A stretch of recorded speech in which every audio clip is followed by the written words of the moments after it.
Baik, terima kasih atas waktunya. Om Swastiastu, Assalamualaikum warahmatullahi wabarakatuh. Shalom Namo Buddhaya, salam sejahtera bagi kita semua.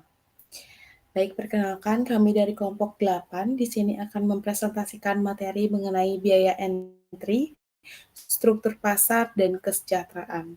Namun sebelum itu, izinkan kami untuk memperkenalkan diri. Perkenalkan, nama saya Nikade Gita Dwipayani Surya dengan NIM akhir 106 dengan nomor absen 16 dan rekan saya Niluh Putu Eka Prastia Dewi dengan NIM akhir 108 dengan nomor absen 17. Adapun materi yang akan kami presentasikan pada hari ini, yang pertama ada konsep biaya entry, yang kedua ada konsep buyers to entry, yang ketiga ada struktur pasar, yang keempat ada hubungan biaya entry dengan struktur pasar, dan yang kelima ada dampak biaya entry terhadap kesejahteraan konsumen. Baik, untuk mempersingkat waktu, presentasi akan saya mulai. Di sini saya akan mempresentasikan mengenai biaya entry. Yang pertama, saya akan menjelaskan mengenai konsep biaya entry. Biaya entry atau biasa disebut dengan biaya masuk merujuk pada seluruh pengeluaran dan hambatan yang harus ditanggung oleh perusahaan baru untuk memasuki suatu industri. Biaya ini dapat berupa pengeluaran modal untuk infrastruktur, lisensi, iklan awal, hingga biaya belajar untuk mencapai efisiensi produksi. Secara umum, biaya entry adalah faktor penting yang menentukan seberapa mudah atau sulit perusahaan baru dapat bersaing dengan pelaku lama di pasar. Tingginya biaya entry berpotensi mengurangi tingkat persaingan dengan mencegah kemunculan pendatang baru. Karakteristik utama dari biaya entry meliputi sifatnya yaitu yang tidak dapat dipulihkan, besarnya ketidakpastian hasil, dan seringkali besarnya biaya ini bersifat asimetris antara perusahaan baru dengan perusahaan lama atau incumbent. Biaya entry umumnya mencakup sunk cost, di mana biaya yang tidak dapat dikembalikan. Biaya teknologi, biaya pemasaran untuk mengatasi loyalitas pelanggan terhadap merek lama, serta biaya kepatuhan terhadap regulasi. Karakteristik ini memperjelas mengapa perusahaan baru harus melakukan pertimbangan serius sebelum memutuskan memasuki suatu industri. Biaya entry ini merupakan bagian dari hambatan masuk atau barriers to entry, di mana didefinisikan sebagai kondisi yang memungkinkan perusahaan yang sudah lebih dulu ada atau pemain lama untuk memperoleh keuntungan besar tanpa harus khawatir terhadap ancaman dari pendatang baru.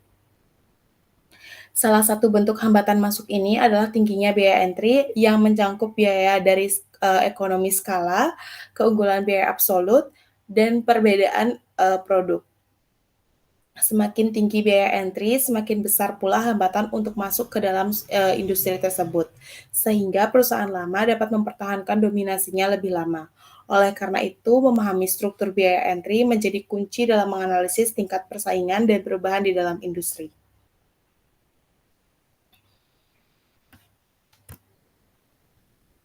Selanjutnya, saya akan menjelaskan mengenai konsep bias to entry.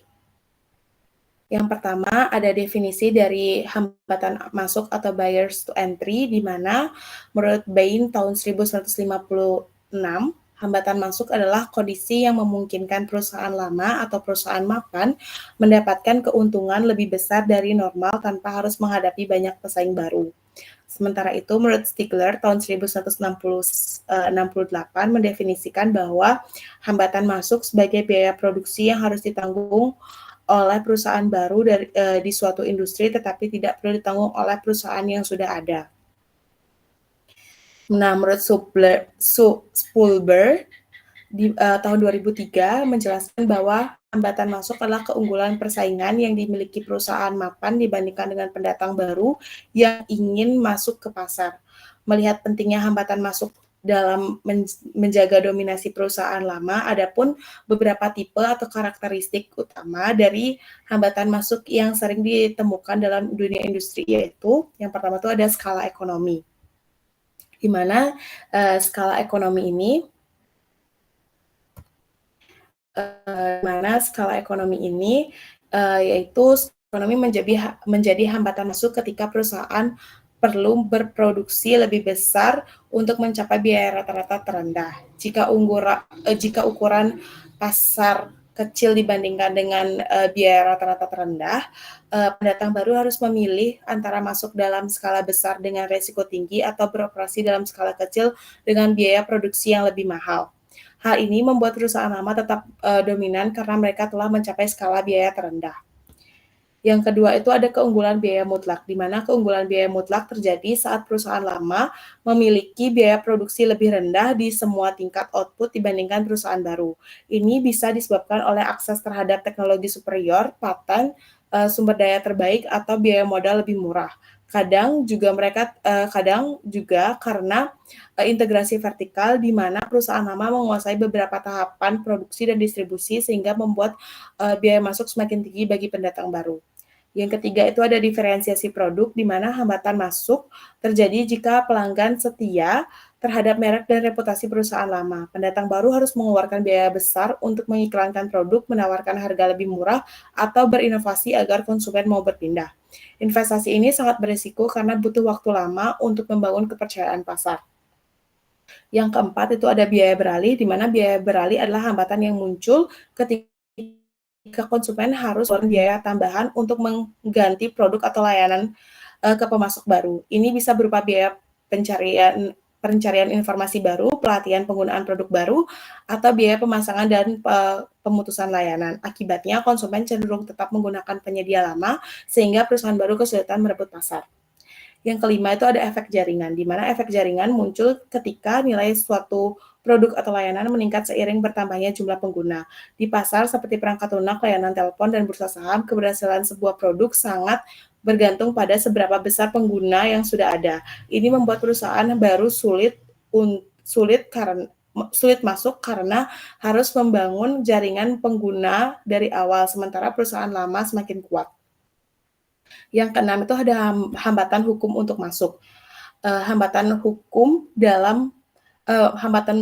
adalah pembatasan yang dibuat pemerintah dan ditegakkan melalui hukum yang membatasi kemampuan perusahaan baru untuk masuk ke pasar. Hambatan ini mencakup beberapa bentuk seperti registrasi, sertifikasi, lisensi, hak monopoli, hak paten, dan kebijakan pemerintah seperti kebijakan tarif ataupun pajak. Yang ketujuh, itu ada hambatan geografis untuk masuk. Hambatan geografis adalah rintangan yang dihadapi perusahaan asing ketika mencoba memasuki pasar domestik. Hambatan ini tidak hanya membatasi jumlah perusahaan baru, tetapi juga menentukan cara mereka masuk seperti melalui investasi baru, akuisisi, atau usaha patungan. Hambatan geografis meliputi yaitu yang pertama ada hambatan fisik, yang kedua hambatan teknis, yang ketiga ada hambatan fiskal, yang keempat itu ada preferensi dalam pengadaan publik, dan yang terakhir itu ada hambatan bahasa dan budaya. Nah, selanjutnya saya akan menjelaskan mengenai strategi mencegah pendatang baru atau entry deterring strategies. Setelah memahami berbagai definisi dan karakteristik hambatan masuk atau barriers to entry, dapat disimpulkan bahwa sebagian besar hambatan tersebut berasal dari kondisi alami industri seperti teknologi dan struktur pasar. Namun selain hambatan alami, perusahaan yang sudah ada di pasar atau perusahaan lama itu juga dapat menciptakan atau memperkuat hambatan melalui strategi tertentu yang disebut dengan entry deterring strategies. Strategi ini digunakan untuk mencegah pesaing baru masuk ke pasar dengan cara yang disengaja atau terencana. Nah, yang pertama itu ada penetapan harga batas atau limit pricing. Di mana limit pricing ini adalah strategi di mana perusahaan lama sengaja menetapkan harga jual produknya lebih rendah dari harga monopoli, namun tetap di atas biaya rata-rata produksinya. Tujuannya adalah membuat harga pasar cukup rendah sehingga pesaing atau pendatang baru merasa tidak dapat memperoleh keuntungan jika masuk ke dalam pasar. Strategi ini efektif bila perusahaan lama memiliki keunggulan biaya, baik karena skala ekonomi maupun keunggulan teknologi. Dengan menetapkan harga batas, perusahaan mencegah pendatang baru sekaligus tetap mendapatkan keuntungan meski lebih kecil dibandingkan situasi monopoli. Yang kedua itu ada penetapan harga predator atau predator sampai pada tingkat yang sangat rendah, bahkan terkadang lebih rendah dari biaya produksinya, untuk memaksa pesaing keluar dari pasar. Setelah pesaing menyerah dan keluar, perusahaan lama akan menaikkan kembali harga untuk memperoleh keuntungan besar. Strategi ini beresiko karena membutuhkan pengorbanan keuntungan jangka pendek dan ada ketidakpastian apakah perusahaan dapat pulih di masa depan. Selain itu, dalam prakteknya sulit membedakan antara predator pricing dengan strategi penurunan harga biasa yang sah. Yang ketiga tuh ada proliferasi merek. Proliferasi merek ini adalah strategi di mana perusahaan lama menciptakan banyak variasi produk atau merek serupa untuk memenuhi pasar dan mempersempit ruang gerak pendatang baru.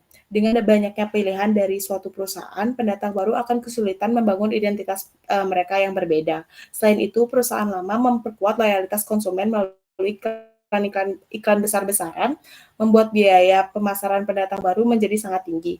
Meskipun efektif, strategi ini juga berisiko mengurangi keuntungan perusahaan lama sendiri jika tidak dikelola dengan baik. Nah, selanjutnya saya akan menjelaskan mengenai materi menandakan komitmen atau signaling komitmen. Hambatan masuk atau barriers to entry itu dapat berasal dari faktor alami seperti skala ekonomi dan diferensi produk maupun dari strategi efektif yang dilakukan oleh perusahaan lama untuk menghalangi pendatang baru. Salah satu strategi penting yang juga digunakan adalah signaling commitment yang yaitu tindakan perusahaan untuk menentukan secara serius bahwa mereka akan melawan setiap upaya masuk dari pesaing baru. Strategi ini membantu meningkatkan kepercayaan terhadap ancaman yang disampaikan, sehingga calon pendatang baru berpikir ulang untuk memasuki pasar. Strategi ini tuh meliputi dua, yaitu passive incumbent, yaitu pada kondisi ini tuh perusahaan lama memilih untuk tidak langsung berinvestasi dalam persiapan menghadapi pesaing baru. Mereka menunggu apakah pendatang benar-benar masuk ke pasar sebelum memutuskan untuk bertindak, seperti melakukan perang harga atau berbagi pasar. Namun, karena tidak ada komitmen nyata yang ditunjukkan sejak awal, ancaman perusahaan ini dianggap kurang kredibel. Jika pesaing memiliki informasi lengkap, mereka akan menyadari bahwa perusahaan lama lebih milih berbagi pasar daripada mengalami kerugian akibat perang harga, sehingga pendatang tetap terdorong untuk masuk. Yang kedua itu ada committed incumbent, di mana berbeda dengan perusahaan pasif, committed incumbent ini menunjukkan keseriusan dengan melakukan investasi sunk cost terlebih dahulu, seperti membangun kapasitas produksi atau melakukan kampanye agresif sebelum pesaing masuk. Dengan langkah ini, perusahaan lama memberikan sinyal kuat bahwa mereka siap melakukan perang harga jika perlu. Karena investasi tersebut sudah terjadi, ancaman menjadi lebih kredibel dan lebih meyakinkan bagi calon pendatang. Akibatnya, pendatang baru merasa potensi kerugian terlalu besar dan akhirnya memilih untuk tidak memasuki pasar. Nah, dari keseluruhan pembahasan, jelas bahwa biaya entry dan hambatan pasar saling berkaitan erat dengan menjaga dominasi perusahaan lama di pasar, baik melalui biaya sunk cost atau strategi aktif maupun signaling komitmen. Semua itu bertujuan untuk meningkatkan kesulitan yang dihadapi pendatang baru. Hal ini pada akhirnya berdampak besar terhadap struktur pasar, di mana tingginya biaya entry dan kuatnya barriers to entry bisa menyebabkan pasar menjadi kurang kompetitif, mengarah ke struktur oligopoli atau bahkan monopoli, di mana perusahaan besar dapat lebih bebas mengatur harga dan produksi demi keuntungan jangka panjang. Untuk materi selanjutnya akan dijelaskan oleh rekan saya.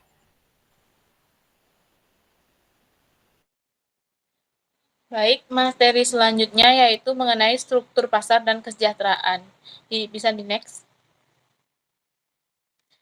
Yang pertama yaitu struktur pasar, di mana struktur pasar ini merupakan konsep dalam ilmu ekonomi yang menggambarkan cara suatu pasar diorganisir terutama dalam hal jumlah penjual dan pembeli, jenis produk yang akan diperjualbelikan, kemudahan keluar masuk pasar, serta tingkat kekuasaan harga yang dimiliki pelaku usaha. Nah, secara umum struktur pasar ini dapat dibagi menjadi 4 bagian, yaitu pasar persaingan sempurna, pasar monopoli, pasar persaingan monopolistik, dan pasar oligopoli. Yang pertama, saya akan menjelaskan mengenai pasar persaingan sempurna, di mana struktur pasar ini terdapat banyak penjual dan pembeli. Produk yang dijual itu bersifat homogen atau seragam, serta tidak ada satupun pelaku yang mampu mempengaruhi harga pasar. Di mana dalam pasar ini informasi tersedia secara sempurna dan semua pelaku ekonomi bebas keluar masuk pasar. Contohnya itu dapat ditemukan pada pasar hasil pertanian seperti beras dan sayuran. Yang kedua itu ada pasar monopoli, di mana pasar monopoli ini hanya memiliki satu penjual atau produsen yang menguasai seluruh penawaran harga atau jasa tanpa ada pesaing, sehingga penjual memiliki kekuasaan penuh untuk menentukan harga. Produk Produk yang ditawarkan biasanya tidak memiliki substitusi dan terdapat hambatan tinggi untuk masuk ke pasar ini, seperti hak paten atau penguasaan sumber daya tertentu. Contohnya itu adalah PLN. Yang ketiga itu ada pasar persaingan monopolistik, di mana di pasar ini terdapat banyak penjual yang menawarkan produk serupa tetapi tidak identik, karena masing-masing perusahaan itu berusaha membedakan produknya melalui merek, kualitas, atau layanan. Di dalam struktur ini, penjual memiliki kekuasaan terbatas atas harga karena diferensiasi produk, tetapi tetap menghadapi persaingan yang signifikan. Contohnya itu ada di industri makanan cepat saji dan pakaian. Yang keempat itu ada pasar oligopoli, di mana di pasar ini terdapat sedikit penjual besar yang menguasai sebagian besar pangsa pasar dan produk yang ditawarkan, di mana produk yang ditawarkan ini bersifat homogen atau terdiferensiasi. Interdiferensiasi antara pelaku usaha itu di pasar ini itu sangat kuat, sehingga keputusan satu perusahaan seperti penetapan harga atau peluncuran produk dapat mempengaruhi atau direspon oleh pesaingnya. Contoh nyata di pasar ini itu ada di industri otomotif dan telekomunikasi. Bisa di next.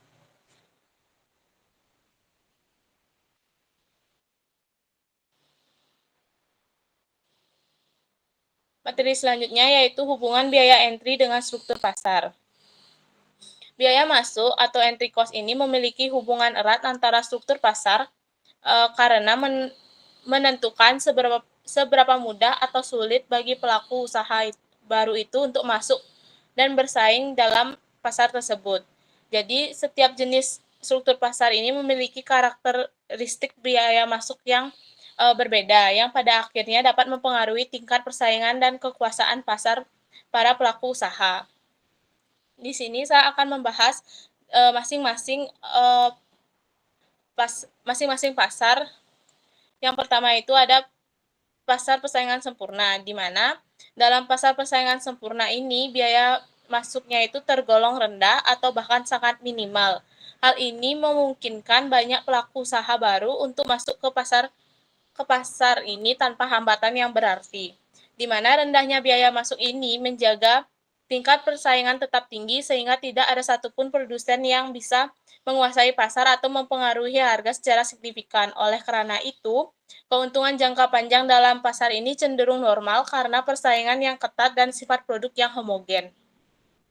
Yang kedua itu ada di pasar monopoli. Di pasar monopoli ini kebalikannya dari pasar persaingan sempurna, di mana di pasar ini ditandai dengan biaya masuk yang sangat tinggi. Hambatan untuk masuk di pasar ini itu bisa berupa penguasaan eksklusif atas sumber daya, regulasi pemerintah, hak paten ataupun skala ekonomi yang besar sehingga sulit untuk ditandingi.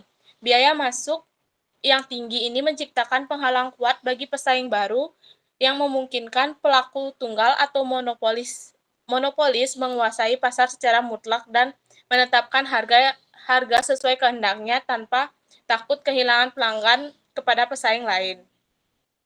Bisa di next.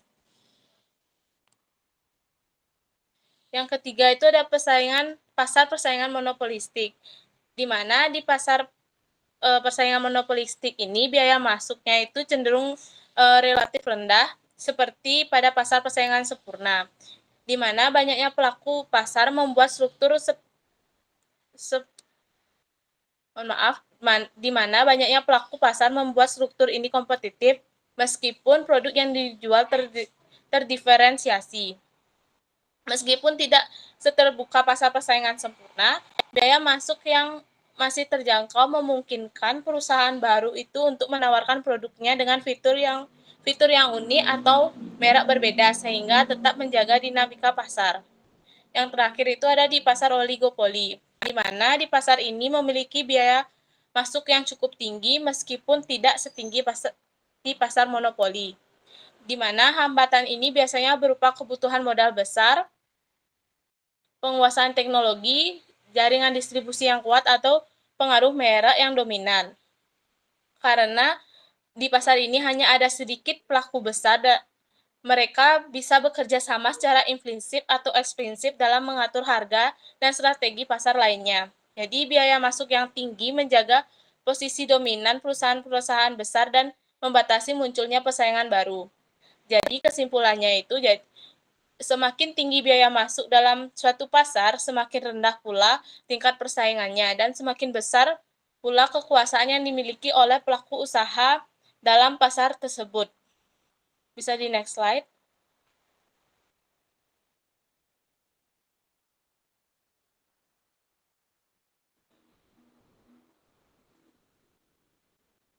Baik, materi selanjutnya yaitu dampak biaya entry terhadap kesejahteraan konsumen, di mana biaya entry atau biaya masuk atau entry cost ini memiliki dampak yang signifikan terhadap kesejahteraan konsumen karena secara langsung mempengaruhi tingkat persaingan dalam pasar, di mana semakin tinggi biaya masuk suatu pasar, semakin sulit bagi pelaku usaha baru untuk bersaing dengan perusahaan yang sudah ada.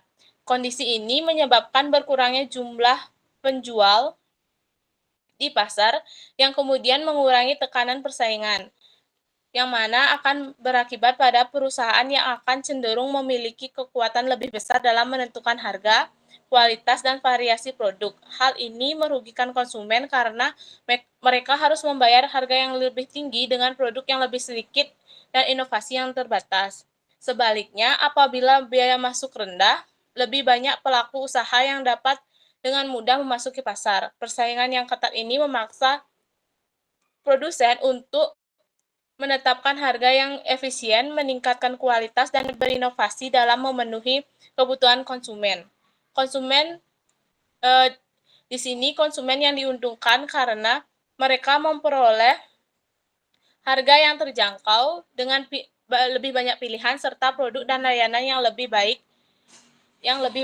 Dengan demikian, pasar dengan biaya entry yang rendah cenderung meningkatkan kesejahteraan konsumen, sementara pasar dengan biaya entry yang tinggi dapat menurunkan kesejahteraan konsumen melalui penciptaan struktur pasar yang tidak efisien dan cenderung eksploitatif.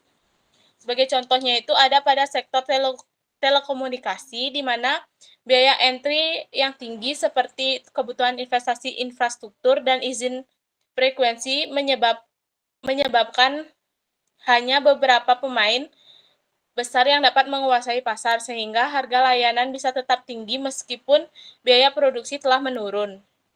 Namun di sisi lain, dalam pasar seperti kuliner lokal atau retail online ini, biaya entry-nya relatif rendah sehingga banyak pelaku baru yang bermunculan yang menawarkan berbagai inovasi produk dan harga yang kompetitif yang sangat jelas meningkatkan kesejahteraan konsumen. Baik, sekian materi dari saya. Saya kembalikan ke moderator. Terima kasih. Baik, di sini saya akan menjelaskan kesimpulannya, di mana biaya entry atau biaya masuk pasar merupakan pengeluaran yang harus ditanggung oleh perusahaan baru untuk dapat bersaing dalam suatu industri. Tingginya biaya entry seringkali menjadi penghambat masuknya pesaing baru, sehingga memperkuat dominasi perusahaan yang sudah mapan atau perusahaan lama. Struktur pasar yang mencerminkan tingkat persaingan dalam suatu industri terbagi ke dalam beberapa bentuk utama seperti pasar persaingan sempurna, monopoli, oligopoli, dan pasar persaingan monopolistik. Oleh karena itu, keterbukaan pasar dan pengurangan hambatan entry menjadi penting untuk meningkatkan efisiensi ekonomi dan kesejahteraan konsumen secara keseluruhan. Mungkin itu saja presentasi yang dapat kami sampaikan. Mohon maaf jika terdapat kesalahan kata atau kata yang kurang berkenan. Saya tutup dengan Parama Santi. Om Santi Santi Santi Om. Wassalamualaikum warahmatullahi wabarakatuh. Shalom Namo Buddhaya. Salam sejahtera bagi kita semua. Sekian dan terima kasih.